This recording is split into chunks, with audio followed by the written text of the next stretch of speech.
You're listening to an Airwave Media podcast.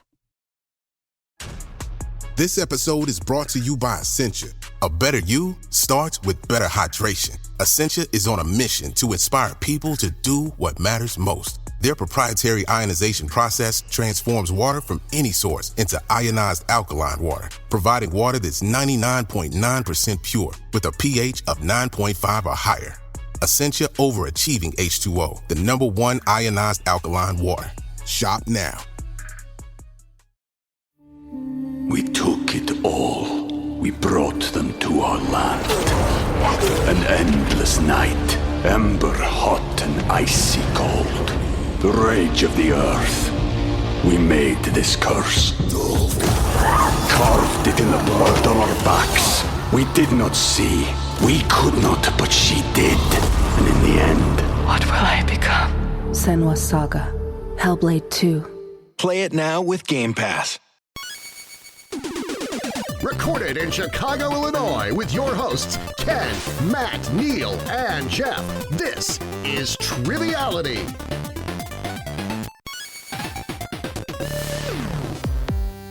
Hello and welcome to Triviality, the game where a lack of seriousness meets a little bit of knowledge. That is the tagline. We say it every single episode. My name is Matt. I'm joined in the studio by some people.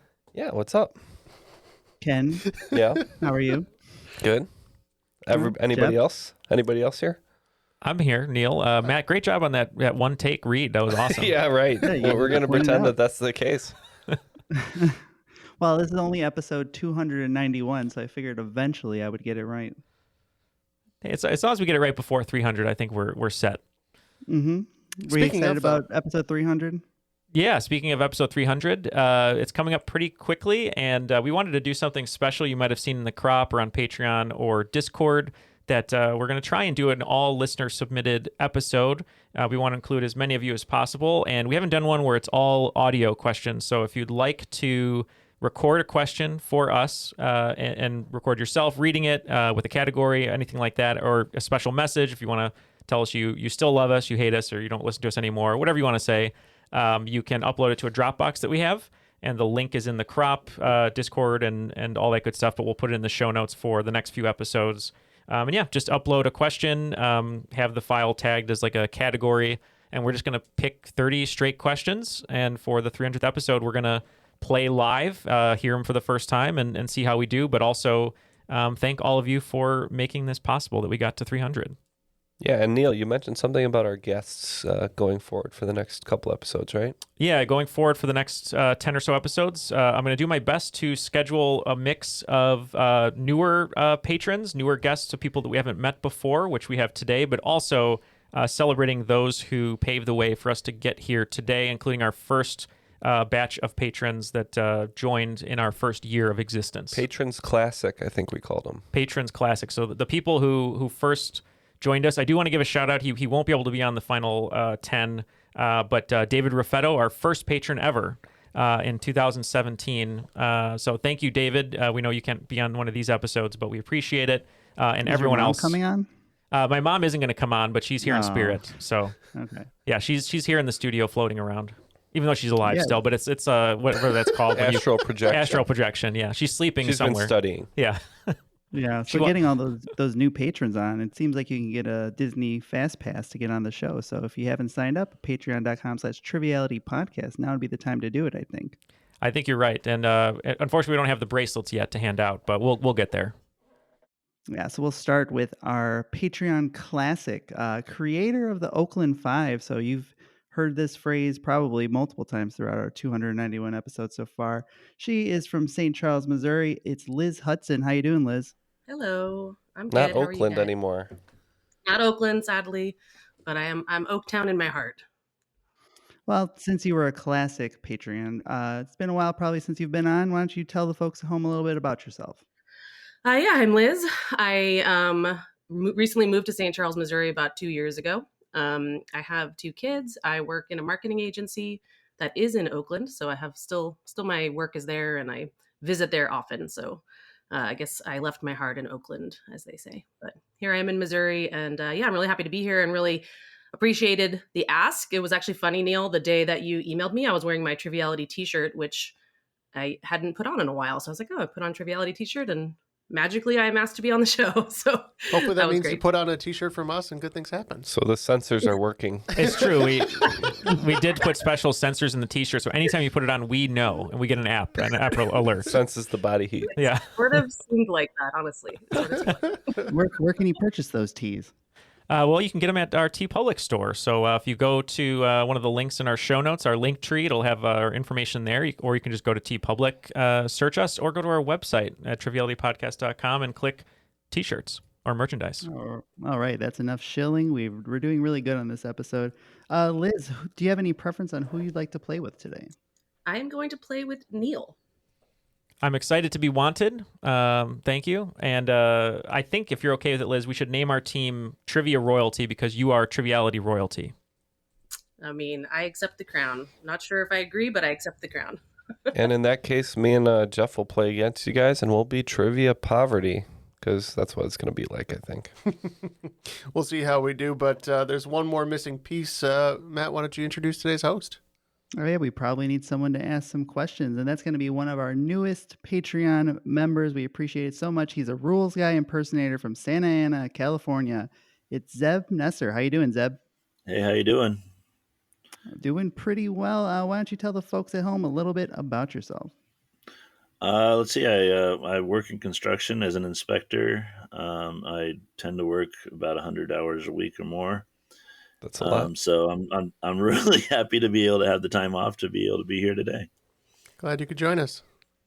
Now, speaking of inspecting, what would your grade be of Triviality inspecting about 200 episodes so far, 150 episodes? Are we doing okay, or are we structurally sound?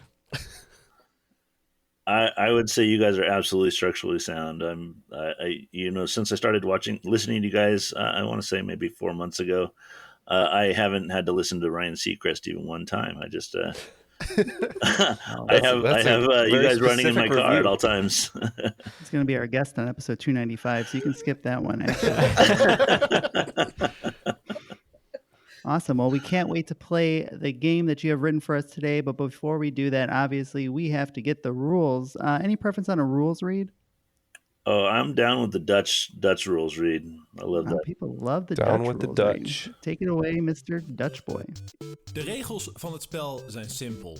20 vragen verdeeld over 2 rondes, waarbij elke vraag 10 punten waard is.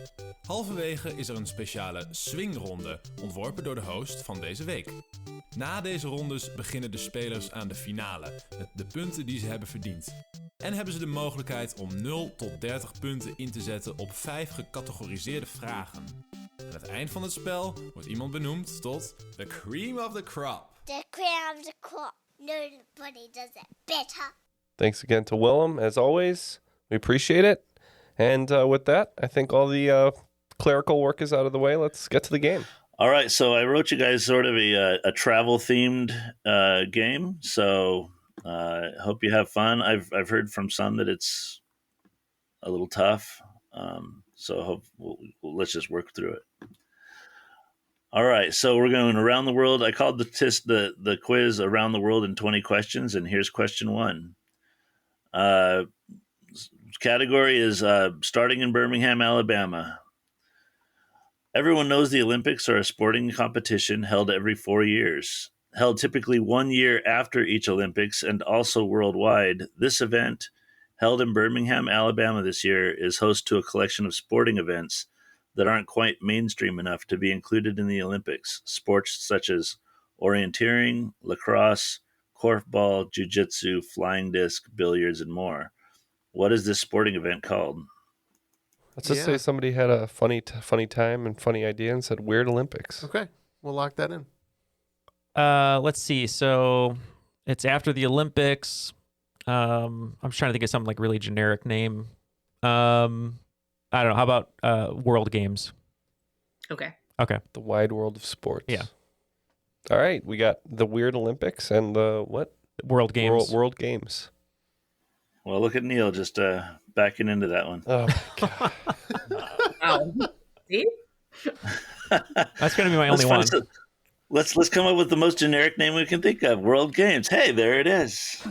It's World Games. The naming team wanted to get home by 5 that day. So. I was going to say Neal secretly has the mindset of every committee. Oh yeah, just when can we get to dinner? Just decide. Neal's royal privilege coming in already.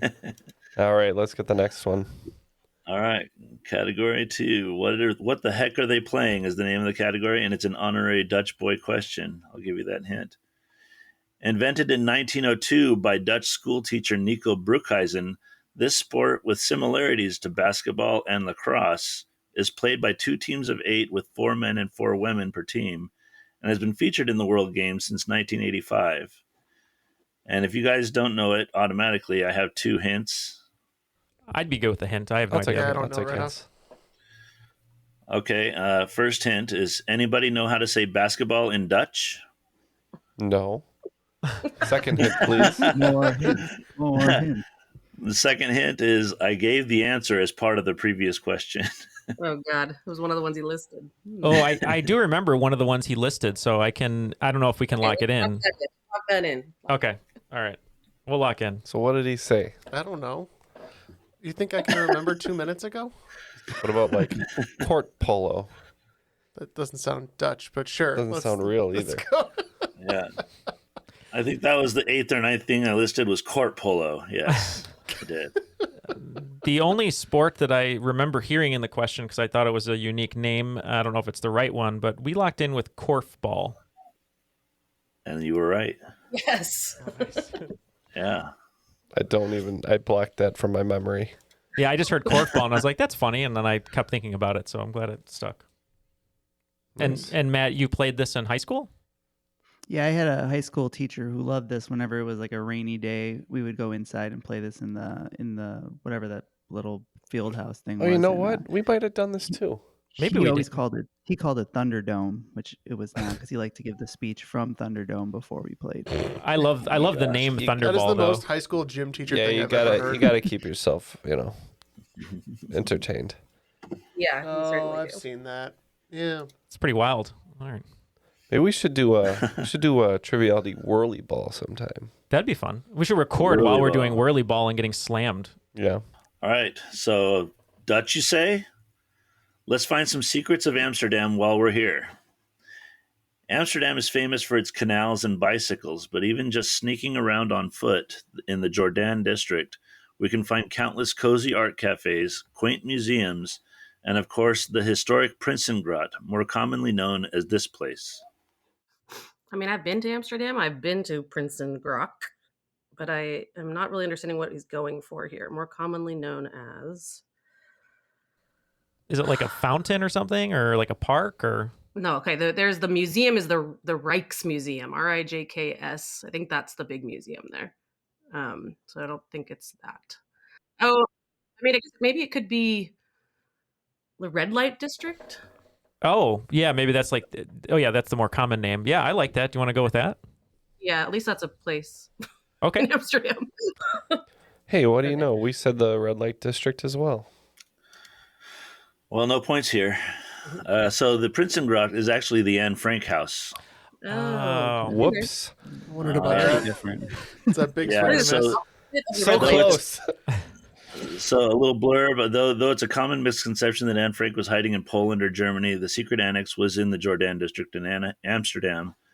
The Germans invaded Netherlands in 1940. In 1942, Anne and 7 others went into hiding for 761 days before being captured in a raid by the Gestapo on the warehouse where the secret annex was.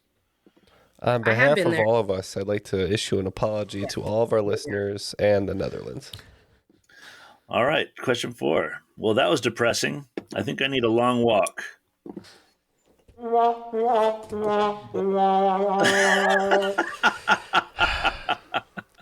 Start that one from the top of the question, First time please. I was using that for Jeff.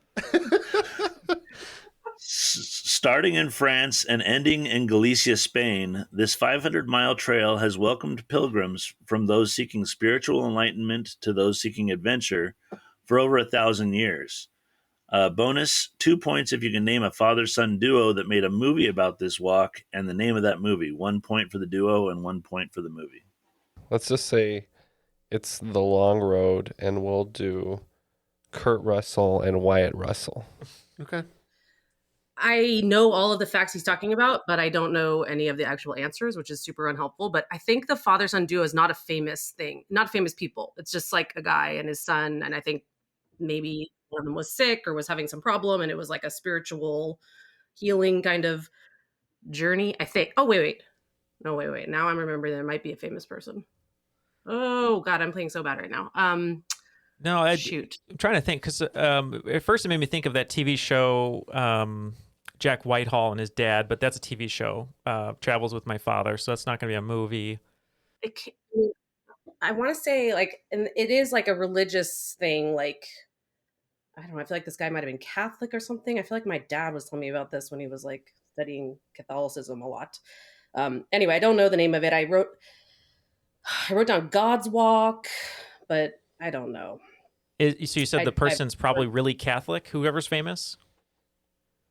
No, I thought it was to do with Catholicism, like the guy who did it. I thought he was a Catholic, but I'm not sure. Well, father-son duo, I mean, the first one that comes to mind that's a Catholic, at least the father's a Catholic that I know of, is Martin Sheen and Emilio Estevez. Oh, yeah. Yes, I think that might be. Are you kidding me? That's them? It might be. Oh, that is ringing a bell. They did a movie that was like it looked like a straight-to-video type movie where they're walking a lot. This is unreal. Yeah, let's say that. Let's say that. I think that might be Martin Sheen, but I don't know what it's called. God's Walk, something like that. I don't know.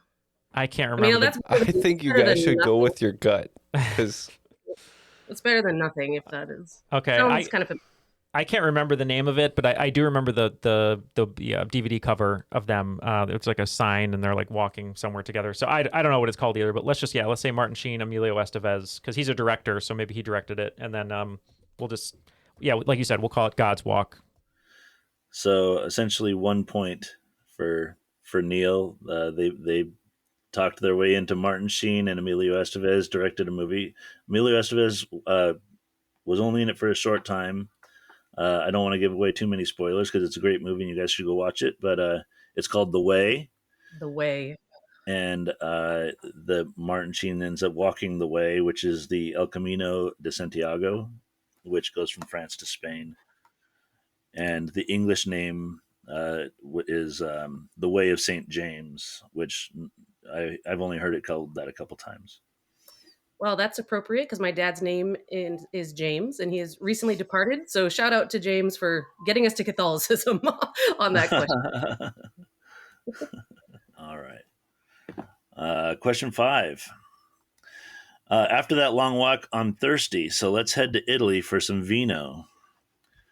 We've come to the right country. Turns out Italy is the world's top wine-producing country, with 44.5 million hectoliters produced in 2021 alone. I wonder how much that is in gallons. For 10 points, tell me within 150 million gallons how much 44.5 million hectoliters is. And 1 bonus point if you can tell me within the same range how much wine the U.S. produces each year. All right, we've done some math, and when I say we, I mean Jeff, and we're locked in. Do you want to just pick a random number? I think we'll be okay. We're good. We're doing okay so far. Yeah, we're gonna say. I have no idea. I don't even know what's reasonable. Like 500 million gallons. Sounds reasonable. Sure. Stupidest thing in the world. 500 million gallons in Italy, and they're the most. So I don't know. 400 million in the United States. This is so dumb. All right. Okay, so Jeff came up with 1,150,000,000, and for Italy, and then we just said 1 billion for the U.S. All right. Okay, and so Team Royalty was, it goes to Team Poverty on this one. So the actual answer is 1,176,000,000. So you were really close. So it ranged from 1,026,000,000 to 1,326,000,000 is the range. So, Team Poverty gets the points, and then nobody gets the bonus. The bonus was 800 million gallons. Well, in much lower numbers, let's take a look at the scoreboard. Team Poverty getting on the board with 10 points there, but Team Royalty in the lead with a first time ever 21 points after 5 questions. All right, question 6. When in Rome, build as the Romans do. The secret to making this substance, used highly throughout ancient history, was lost for nearly 1,000 years after the fall of the Roman Empire, and even after being rediscovered in the 1400s, didn't come back into wide use until the 1800s. What do you know about Roman substances? Like concrete, maybe? Is that... Yeah. I mean, that makes sense because they built up so fast and so big compared to every other society. So what would have been used? Concrete. Yeah. I'm trying to think. Build, when in Rome, build as the Romans do. Yeah, I like concrete. Yeah, let's just say it. Why not? Because I feel like if they would have been the first to use it, obviously it worked out for them until everything went to crap. But let's do it. Yeah, we also locked in with concrete. And you guys are both correct. Nice job. So concrete. The hint was you'll see a lot of this used in both Maine and Oregon. And that might not be much of a clue to most people, but there's a Portland in both Maine and Oregon. And Portland cement is basically the element that makes concrete work. Here, I'll dish out our final question from Italy. This old Milanese wall mural has been damaged and repaired countless times since its completion at the end of the 15th century. Now it sits in a climate-controlled room and can only be viewed by visitors with reservations for 15 minutes at a time. We're locked in. The Last Supper.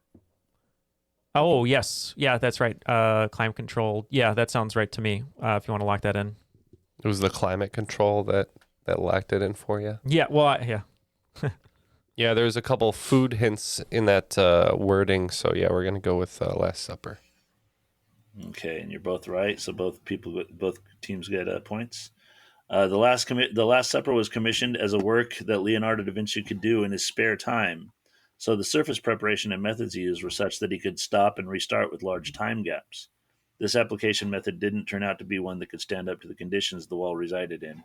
So over the centuries, it's been repainted, unpainted, retouched, hidden, found, repaired, and finally restored. And when they determined moving it would destroy it, they had a humidified viewing vault built around it. Don't mind if I just do this in my free time, as just kind of a afterthought. As I'm doing all the other things, like inventing helicopters. Yeah. All right. Question 8. I'm ready for a spa day. Let's move east a bit. We'll make a stop in this grand capital known to many as the City of Spas for having more thermal hot springs than any other capital in the world. So Liz and I discussed Helsinki, Finland. We both thought that could be the answer, knowing they have a lot of spas there. But it didn't seem like it was east in the question. So we thought, well, maybe Turkey was a little bit of a better answer. And Liz, you came up with the capital. What did you say? Ankara. We also went east, just a little east, and seeing as how he said grand in the wording of the clue, we figured grand and Budapest go pretty well together. So we just guessed Budapest. Budapest. It is Budapest. That's good. I thought that grand had something to do with it, but I couldn't connect it. Good answer. So Neal, I'm surprised you didn't get the Grand Budapest Hotel lead-in. I know. That's my bad. I should have, because they have spas in the movie. They're you know in the why? spa. It's because he's feeling hungry. Probably. Oh my god. Oh my gosh. Oh, we need All a dad right. joke noise for that one. I know. We have to figure out what a good dad. I don't have enough joke kids noise. for the amount. He's a dog dad. That's fair enough. All right, number 9. Hungary is landlocked, but not double landlocked. The crop is frequently cropped up with questions about the 2 double landlocked countries, Liechtenstein and Uzbekistan. This question is for those sad, forgotten, single landlocked countries hemming them in. Everybody knows Liechtenstein is wedged in between Switzerland and Austria. For 2 points each, what are the 5 countries surrounding Uzbekistan? I think there's stands around Uzbekistan. So I think Kazakhstan, Tajikistan. I also have Armenia might be around there. And kind of running out of steam there. Do you have other stands in mind? I mean the Stanley Kubrick, right? Everyone who loves BTS, those are pretty passionate stands. I like your answers. Of Sebastian Stan. Stanley, Uncle Stan. Armenia is Georgia a country on its own anymore these days? It is. Yeah. Yeah. Maybe around there. We could do Georgia. I think there's another stand that I'm not thinking of. Kazakhstan, Tajikistan. This doesn't seem right, but we can say those things. I have Kazakhstan, Tajikistan, Afghanistan, Armenia, and Georgia. Couple stands. We agree with you on Kazakhstan, Tajikistan, Afghanistan, and then we said Turkmenistan and Kyrgyzstan. All right. Poverty, once again, is getting 10 points. I believe, okay, so you got 6 points. So the hint was there's 2 T's, 2 K's, 1 A, and 5 stands. All right, so question 10. I'm sorry, this one's tough. Flying home as time runs out on the first half. Speaking of flying, in 1980, a movie was made that came to define a genre of movies that I enjoy. Airplane, though not the first, was the flagship of a series of slapstick, deadpan comedies that people typically either love or hate, but must watch at least once. The movie was closely based upon a 1957 disaster movie that the directing team bought the rights to. There's no time left in the first half, so name the movie. Yeah, let's just say time's up. Okay, Liz. So I think I know, but I just want to hear what you have to say because I might be off, and I think you've been helpful with getting me on the right track here. So.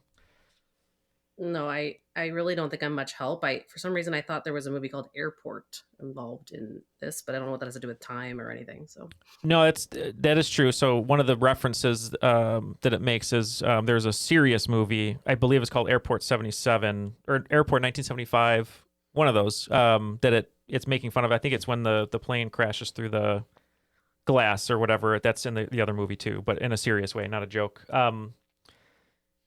So the directors, the serious one, the directors are known as Zaz, Zucker, Abrams, and Zucker. So I know that one for sure for the bonus. And I think the movie is 0 Hour. And that's our final answer. Okay, so the correct answer is 0 Hour. It was a disaster movie with blaxploitation and bad fish dinner that the team bought the rights to and added their ridiculousness to. And yeah, he's right also about Zucker, Abrams, and Zucker. So full points, which is 12 for Team Royalty and no points for Poverty on this one. All right. After the first round, we have what I can assure is the first time a team has ever had 59 points. Trivia Royalty taking the lead. Trivia Poverty had a little streak there, got 5 in a row. They have 50. So as Neal always says every single episode, it's anyone's game. Let's go to the swing round. All right. So we're back home in the U.S. And I have to say everything's a bit bigger. For the swing round, I have come up with a list of big things. The goal is simple. I provide a list of 10 big things in the U.S. and the names of 10 states. Your mission is to match the 10 things with the 10 states. Okay, so the largest Renaissance fair in the U.S. by area and attendance. The largest tree in the world. The longest suspension bridge in the U.S. The largest independent bookstore in the U.S., the world's largest toy museum complex, the largest gem and mineral show in the world, the largest comic book shop in the world, the largest trivia competition in the world. No, it's not this one. The largest children's museum in the world, and the town of Casey that fits on this list. The names of the states are Arizona, Indiana, Texas, New York, Oregon, Missouri, California, Colorado, Illinois, and Wisconsin. All right. those are the questions for the swing round, and we'll be right back after this break. We took it all. We brought them to our land. An endless night, ember hot and icy cold. The rage of the earth. We made this curse. Carved it in the blood on our backs. We did not see. We could not, but she did. And in the end... What will I become? Senua's Saga. Hellblade 2. Play it now with Game Pass. Sergeant and Mr. Smith, you're gonna love this house. Bunk beds in a closet? There's no field manual for finding the right home. But when you do, USAA Homeowners Insurance can help protect it the right way. Restrictions apply. All the answers for the swing round are now locked in. So can you tell us those big things one at a time, one more time, and we will tell you what state we think. All right. Largest Renaissance fair in the U.S. by area and attendance. We said Illinois because we think there's one called the Bristol Renaissance Fair that I've been to one time. Pretty big. We were also thinking of Bristol Renaissance Fair, but I think it's right over the border in Wisconsin. So we said Wisconsin. Could be. All right. I went with a little gamesmanship here. The largest Renaissance fair in the U.S. is, as they say, everything is bigger in Texas. Number 2, the largest tree in the world. We went with California. Yeah, we also went with California. And you're both correct. For sheer mass, General Sherman is a coastal redwood in California Sequoia National Park, coming in at 52,500 cubic feet. And if you're thinking about height, it's also in California, which is in the Redwood National Forest. Hyperion is 380 feet tall. All right, the longest suspension bridge in the U.S.? Since California was out, we went with New York. Yes, we also went with New York. And I believe I heard Liz name the bridge, and she was correct. You want to name it? Yes, it's the Verrazano Narrows, which might have another name now. It is still the Verrazano Narrows, and it connects Staten Island with Brooklyn and spans 4,260 feet, which is just under a mile. Wow. The largest independent bookstore in the U.S. When I heard the question, I thought Oregon immediately, and it was an option, so we went with Oregon. We felt the same way. We thought it's got to be something probably in Portland, so we said Oregon. And you're right, it is in Portland. It's Powell's Bookstore, and it takes up several levels and an entire city block. I've gotten lost in it twice. All right, number 5, the world's largest toy museum complex. This is where it started getting hairy, I think. Yes, we agree, and we went with Missouri. We landed on Arizona. And Poverty got it, Missouri. The largest gem and mineral show in the world. Just a guess, but we felt that had a Colorado sort of feel to it. We did too. We just didn't think about this one, said Colorado. And Colorado's a good guess, but it's actually Arizona. Tucson, Arizona has the largest gem and mineral show on Earth. That was our second guess, so... The single largest comic book shop in the world? Well, we're wrong because we said Missouri. And we're wrong because we said Texas. And if you had reserved your Colorado from the gems, you would have gotten it. Mile High Comics is in Denver, Colorado, and it's 45,000 square feet, and it houses roughly 10 million comic books. The largest trivia competition in the world. And we said Arizona. Yeah, we said Indiana as a guess. And it's Wisconsin. Oh. There's a university radio station in Stevens Point, Wisconsin that's been hosting a yearly trivia program since 1969. At last count, the 54-hour contest had roughly 12,000 participants and roughly 450 teams from around the world. I think I have seen that come by my trivia Facebook feed before. Mm-hmm. It's actually been mentioned on this show a couple of times. Okay, number 9. The largest children's museum in the world? For this one, we said Indiana. Yep, we thought there's a big one in Illinois, and we just took a guess. And Indiana is right. So Team Poverty gets the points. The Children's Museum of Indianapolis is nearly 500,000 square feet. All right, and the town of Casey that fits on this list? We said Wisconsin. For some reason, I was sure there was a Casey, Texas, which maybe there is, but that was not the answer today. There probably is a Casey every state, but this particular one is in Illinois. It's about 300 miles from you guys south. And it has no less than 12 of the world's largest things, including a mailbox large enough to live in, a seesaw that could rock all the people in the town at once, and a 46,000-pound rocking chair that works. All right, after that swing round, the game has been swung a little bit. Team Poverty picking up 25 points, bringing their total to 75. And Team Royalty picking up 15 points, trailing just by one measly point with 74. The meek shall inherit the trivia game, as they say. All right, Zeb, take away round 2. All right, so back on our adventure, we're going to start with a Disney flop. In 1981, Disney produced Michael Crawford as a comic book artist, super spy, who used amazing gadgets that he invented based on his comics to perform action sequences, including a flight from the Eiffel Tower and a car chase with a gypsy van that turned into a supercar that turned into a boat. The movie flopped, and critics picked at its carcass until its bones faded away. Can you pluck its name from those carrion-eating beaks? I've seen a poster for a movie. I don't know if it's right. It's my gut, though. There's a bad movie called Condor Man. That sounds good. I was thinking it had to be some kind of superhero sounding thing.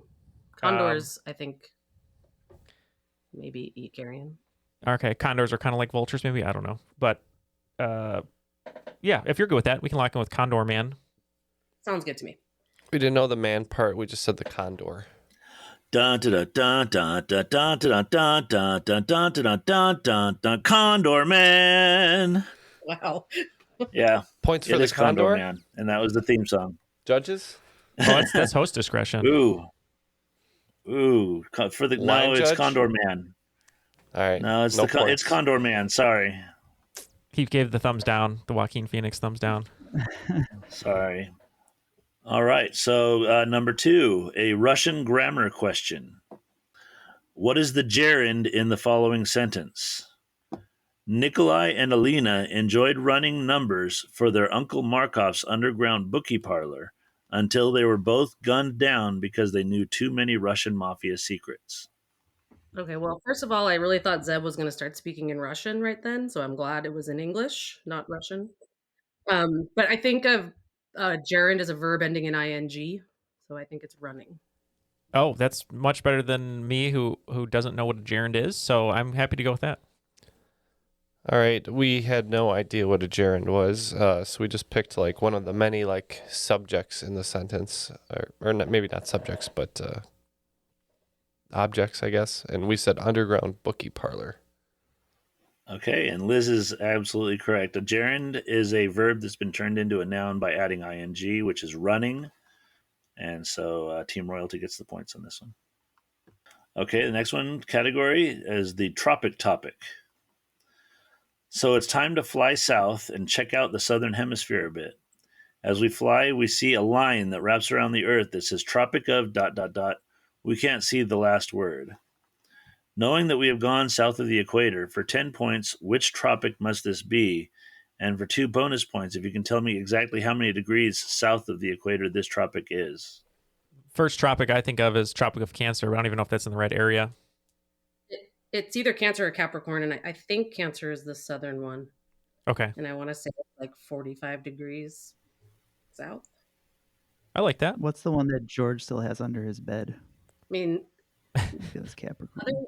Los Angeles is like 34 degrees north. I think it's like 45, but that's a guess. That's better than my guess. So we said Cancer, and we went with 30 degrees. All right. Sorry, guys. It is Capricorn. Shoot. And it's 23 degrees. So no points on that one.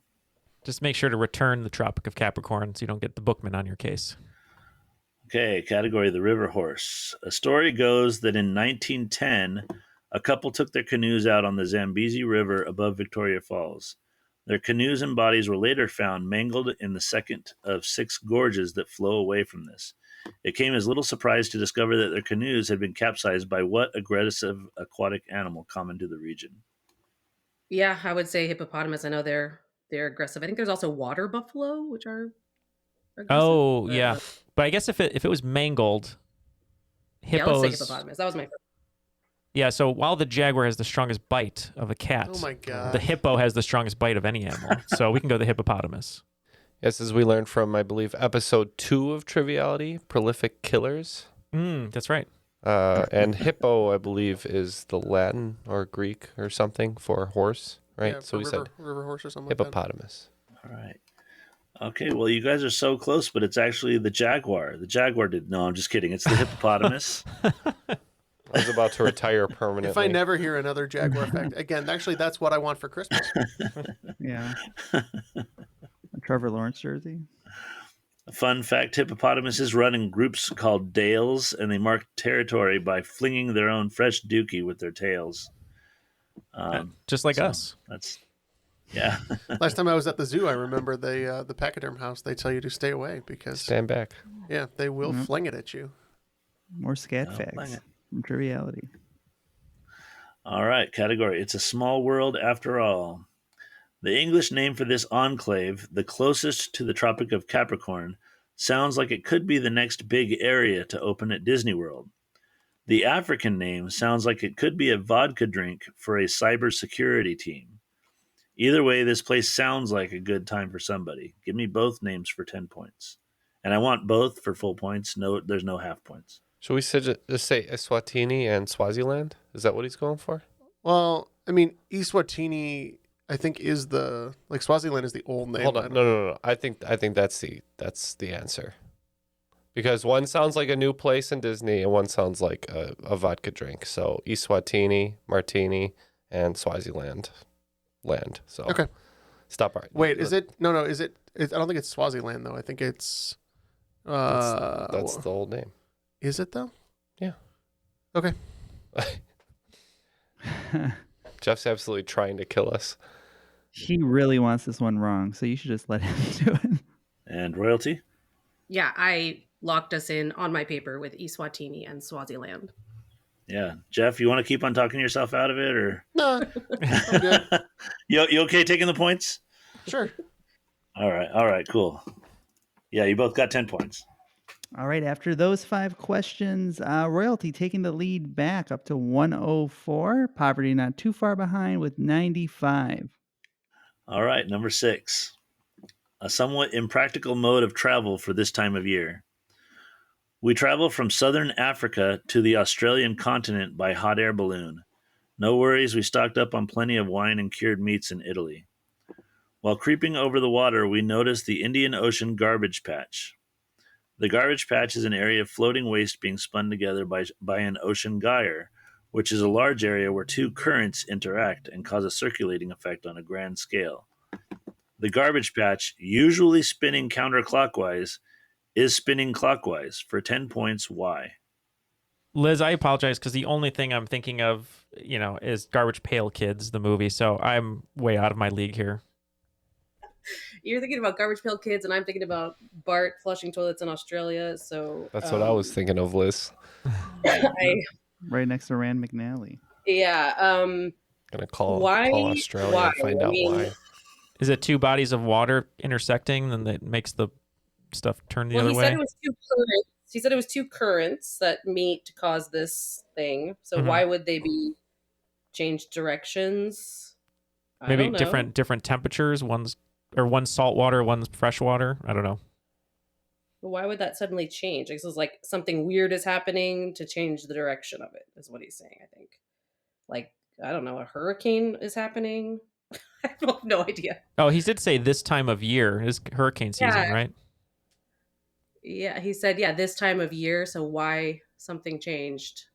Normally goes one direction. Now it's going some other way. I don't know. We could just say hurricane season. I have no idea. Okay. All right. So we've often heard, specifically from The Simpsons, that the water spins down the toilet in the opposite direction in the southern hemisphere due to The Coriolis effect. Okay, so the correct answer is that it's winter or monsoon season. Normally, the land in southern Asia is warmer than the water of the Indian Ocean, so the surface winds blow from the ocean to the land. The winter months bring the South Asian monsoon season, which causes a cooling of the land. The wind reverses direction and the gyre follows suit. Okay.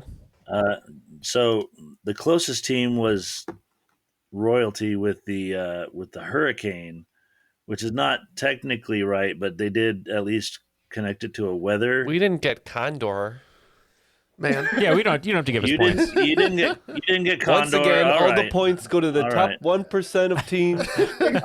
That's right. All right. I'll podcast as usual. You're right. I didn't give you Condor, so hurricane is not a monsoon. Yeah, we can take some moral victory points there, Neal. We were on the right track. Okay, question 7. Your Majesty, there is no second. The oldest contested international trophy, the 100 Guinea Cup, was defended and won by a single team for the first 132 years of its existence, a record unmatched in any other sport.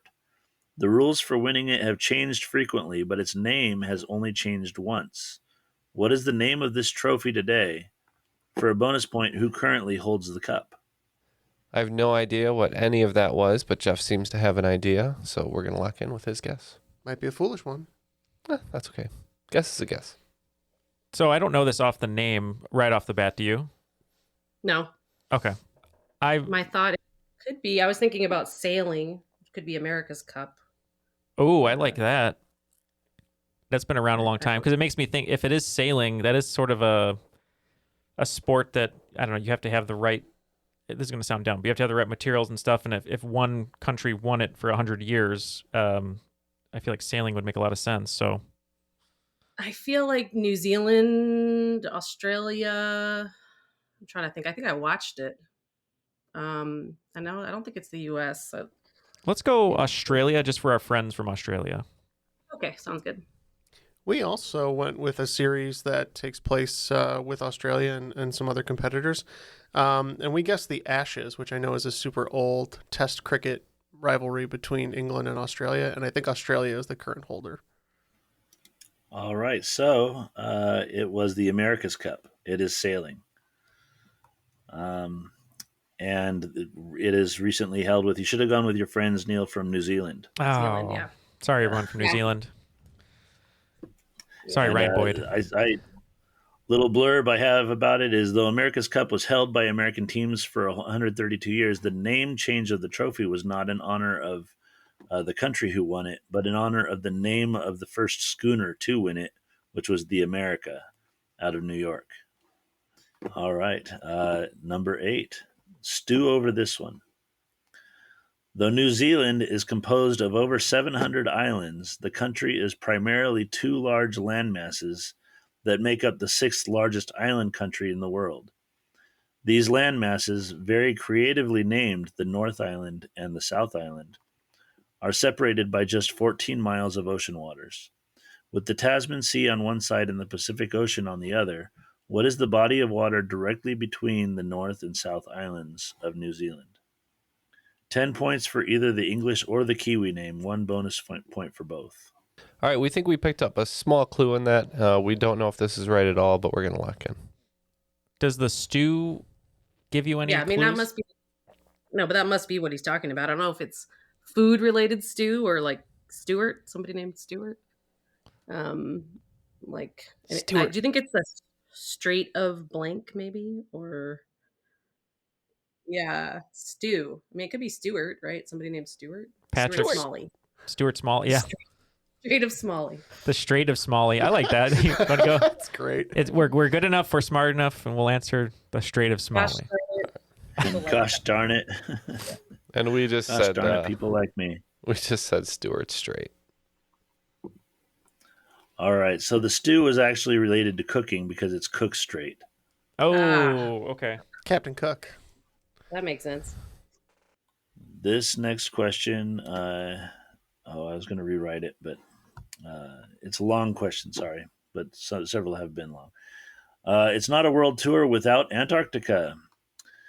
As I travel by rowboat, once again a poor choice of vehicle, from New Zealand to South America, I gaze south at the vast whiteness of Antarctica. We are nearing home, so I can't help but to think of the 3 year-round research stations under U.S. jurisdiction. There is one on Ross Island, the largest station on all of Antarctica, but ironically there are no McCrows there. The one on Anvers Island, where the peninsula juts out from Antarctica like a finger, and the one at the geographic South Pole, where nobody performs in LA about the Enterprise's chief engineer. Name any 2 of these stations for 10 points, and all 3 for an additional bonus point. We're locked in. I don't know, Liz. All I'm going to say is the only outpost or station that I know is from the Thing with Kurt Russell. I think it's Outpost 31, but that's not going to help us. So I have no idea. None of those words, which I'm sure had lots of clues. It's not getting me anything. I heard Enterprise Engineer, which I think is Scotty from Star Trek. Maybe one is the Scotty station. I have no idea though, or the Scott station. I don't. And then I don't know if they're like Amundsen is the name. Amundsen. No, that's right. Yeah, associated because I think it's related to the dude from Psych. Yeah, let's do the Amundsen station. Scott station. Yeah, I don't remember the other one. I don't know either. It doesn't matter. Raleigh. I think that's the dude who climbed Mount Everest. Maybe he went to Antarctica. All right, that's 3. What do we have, Jeff?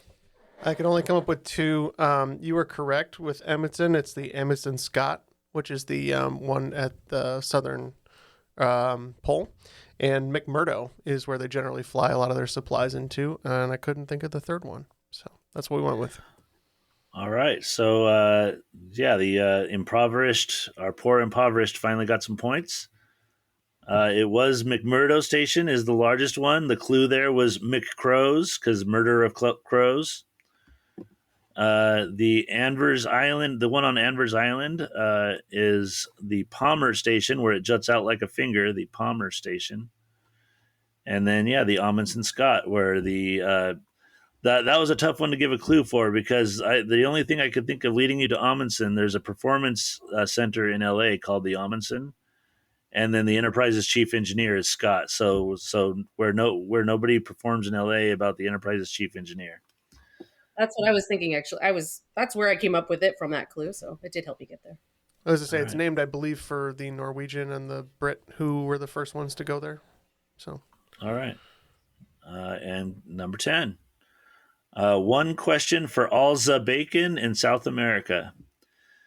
In 2011, a river was discovered in Brazil that ran the same route as the Amazon, but was much larger. While the Amazon is 1 to 100 kilometers wide, another river 4 kilometers below it is 200 to 400 kilometers wide on the same route. For your final question and 10 points, what is the name of this river? All right, we have no idea on this one. We thought we heard something in the question, but we can't connect it, so we're just going to have a Lucky Johnson River. Anything you said South America? Lucky Johnson.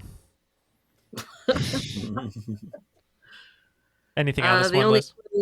The only clue I heard is Zabacon, is what he said, for all Zabacon or something like that. So, I don't know. Pig River is what I wrote down, or rasher, or maybe he's talking about money, something bacon related. Oh, okay. Is there a French word for bacon? Zabacon? I don't know. I believe pig in French is la couchon. So, okay, let's say that La Couchon River. Okay. Yeah, we caught that hint too, but we couldn't get there. So, what do we got? All right, so I would never have an answer of La Couchon because I can't say it. So it's the Hamza River, Hamza. It's named after the scientist who made the discovery. His name was Valia Manethal Hamza. We had every piece of that. I just couldn't. Yep, couldn't know the answer, so hard to put it together. Yeah. All right, so going into the final, it's still a very close game, a little low scoring. Wagers are going to be really important. Team Poverty at 105, trailing Team Royalty just by 9 points with 114. So let's see what happens. Take it away, Zeb. All right, so our categories are number 1, catching waves. Number 2, buried and gone. Number 3, hiking. Number 4, family game night. And number 5, rules Guy Impersonator. The wagers are now in. Looks like the teams are taking opposite approaches. We're going 5s on everything except for games night. We're going to go 30 because this game has been mighty spotty for us. You guys are doing what? A lot more points, huh? Yeah, we're doing 20-35 for the Oakland 5, 30-20. So we're betting a little bigger. Yeah, I got a lot of Oakland 5s in there, so let's get the questions. All right, so here we are with catching waves. Norrin Radd is a hero introduced in Marvel Comics in 1966. In return for sparing his planet, he became a herald to a cosmic being. He was given his own cosmic powers and a unique way to zip around galaxies in style, looking for meals for his new boss. Name this character and his boss. Buried and gone. Roger Williams died in 1863 and was buried on his property near Benefit Street. In 1860, the Historical Society decided to move his body and place a memorial at the location of his burial. Instead of bones, they found some nails, some teeth, and an apple tree root that had grown in a peculiar Roger Williams shape. This root was assumed to have eaten Roger Williams and is now on display at the John Brown House Museum. Which East Coast state was Roger Williams the founder of? Hiking. The U.S. has some of the most amazing and beautiful hiking trails on the planet. So often we think we need to travel around the world to find the gifts of Mother Nature, but the National Park Service lists more than 21,000 miles of trails designated for hiking right here in the U.S. The longest trails are over 2,000 miles each. Can you name 2 of them? Family game night. I feel like nothing beats a family bonding event like a good old-fashioned game night. For years, my family has had game nights several times a year where we can forget our troubles and just enjoy being together. This unusual art-based game requires a player to describe a card in their hand in such a way that some, but not all, the other players will be able to identify their card out of a group of artistic picture cards. Rules Guy Impersonator. In listening to the back episodes, I've frequently heard chess questions come up. Specifically, I have heard questions about castling. This isn't that, but hopefully these questions have spurred you to play chess a bit, or at least open a book about chess rules. There is one unique rule in chess in which a pawn can attack diagonally to an empty square and remove the opponent's pawn from the square he just passed. Try the answer in French. We now have the questions, so we'll be right back after this break with our answers. All aboard! Welcome to the Friskies Express. Please keep all paws and tails inside the train. To the right, you'll see Crunch Canyon.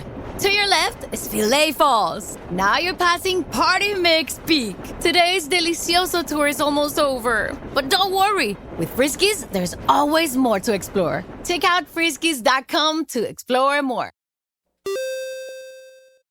We're now all locked in with our answers. Can we have the questions one more time and see if poverty or royalty will take the crown today? Rightio. So, Norrin Radd is a hero introduced in Marvel Comics in 1966. In return for sparing his planet, he became a herald to a cosmic being. He was given his own cosmic powers and a unique way to zip around the galaxies in style, looking for meals for his new boss. Name this character and his boss.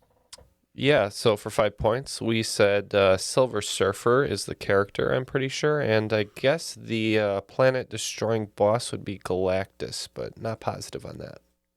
Yep, for 20 points, we said Silver Surfer and Galactus.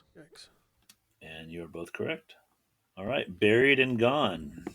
Roger Williams died in 1863 and was buried on his property. In 1860, the Historical Society decided to move his body and place a memorial at the location of his burial. Instead of bones, they found some nails, some teeth, and an apple tree root that had grown in a peculiar Roger Williams shape. This root that was assumed to have eaten Roger Williams is now on display at the John Brown House Museum. Which East Coast state was Roger Williams the founder of? Yes, we said for 5 points, Rhode Island. Yep, we clued into Brown, and we're hoping that it was Brown University. We said Rhode Island for 30 points. And you guys clued into the right Brown. It's Rhode Island. Ooh, falling behind here. Okay, hiking. The U.S. has some of the most amazing and beautiful hiking trails on the planet. Which three can you name two of them? Yeah, my connection to this question would be through my friend Jory, who often does these like enormously long trails, and I follow her on Facebook and I see her progress. So shout out Jory if she listens and has reception wherever she's hiking currently. We said the Appalachian Trail and the Pacific Crest. Yeah, those answers sound really good. I thought that there is one called Pacific something, but we just said Pacific Trail, and then we came up with Discovery Trail for the second one. Okay, so Discovery Trail is not one on my list. I have the Pacific Crest Trail and the Appalachian.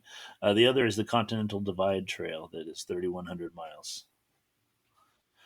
Okay, so family game night. I feel like nothing beats a family bonding event like a good old-fashioned family game night. For years, my family has had game nights several times a year where we can forget our troubles and just enjoy being together. This unusual art-based game requires a player to describe a card in their hand in such a way that some, but not all, the other players will be able to identify their card out of a group of artistic picture cards. Yeah, we don't know this game. We wagered 30 on it, unfortunately, but we said Telestrations. Kind of sounds like a game name. And Liz, you came up with the name?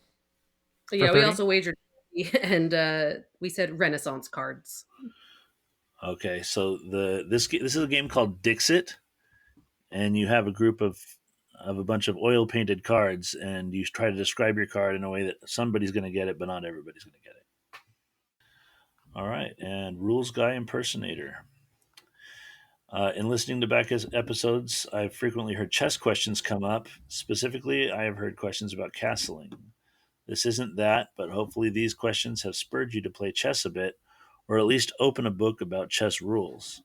There is one unique rule in chess in which a pawn can attack diagonally to an empty square and remove the opponent's pawn from the square he just passed. Try the answer in French. Yeah, I picked up a spur. The word spur jumped out at me, so we were trying to think about horse terms in French, but alas, we don't know any French at all, so we just said flank. Liz is a huge chess player, and we wanted to wager 20 points on this one, knowing it was going to be chess. And Liz, what did you say your patented chess move is? Yes, this is just a really special thing that I do. It's called Le Baguette. Le Baguette. Wow, how'd you know it, Liz? Le Baguette. No, it is. It is not. It is so the last word in the description was passed, and I said try the answer in French, which is en passant, which is just in passing in French. All right. After a pretty tough final there, Team Poverty coming up just a little short today with 85 big points, making today's cream of the crop Team Royalty. Queen of the crop. Congrats. One day the first shall be last and the last shall be first, but today is not that day. I was going to say Triviality mirrors real life, and the rich got richer. Yeah, we squashed the revolution today. Even we can't escape that reality. We did. We do have guillotines. The oppressed are still oppressed. One day I will eat Neal. Yeah. I'll let you eat me at one day. But yeah, unfortunately. The eater of Neal. Yeah. Well, Liz, it was so much fun playing with you. You really carried us today because these were a little bit outside my wheelhouse, but I tried to be a decent teammate. Thank you, Neal. I have to say that geography and math, it's like a nightmare situation, but I feel like we did okay. We did it. We survived. I'm glad there was a bunch of movie stuff in there for you to help us out. Yeah, I know. I felt pretty good about it, and I'm just glad that we're able to become victorious. And Zeb, great questions. Liz, we'll start with you. Thank you for being Triviality royalty, for instilling the Oakland 5 on the show, and just always being a wonderful supporter and friend of the show. Any last shout outs or anything you'd like to say before we let you walk down the red carpet? Yeah, thank you guys for having me. It was really nice for you to reach out. I really appreciate it. I enjoy you guys as friends and trivia hosts. Like a shout out to my trivia team, the Hot Cops, my boyfriend Omar and my friends Kevin, Matt, Brian, and Zach, who keep me in the know of all kinds of different things, although they will be disappointed in my chess knowledge or lack thereof. But yeah, always fun to play with them and always fun to play with you guys. Thanks for having me. Of course. And Zeb, wonderful game you put together today. It was great, the theme that you put together across the world, and a lot of great clues in there that we missed, some that we got. But yeah, any shout outs, anything you'd like to say before we let you go back to your hike and enjoy your walk? I got to thank Louis, who gave me a great rules read, and Jane and Captain Neal, which I don't know his actual name, on the Discord server, who gave me play testing. And a lot of people on the Discord server gave me a lot of help figuring out which questions needed some rewording and which were too hard and that kind of thing. So I got to thank everybody on the crop. But yeah, I had a great time. It's a blast. Thank you, Zeb, and thank you, Liz. Just wanted to mention that Triviality Podcast is an Airwave Media podcast where you can find great shows like The Accidental Creative, Art Smart from Who Arted and Ben Franklin's World over at airwavemedia.com. For Ken, Jeff, Matt, Liz, and Zeb, my name is Neal, and that was Triviality.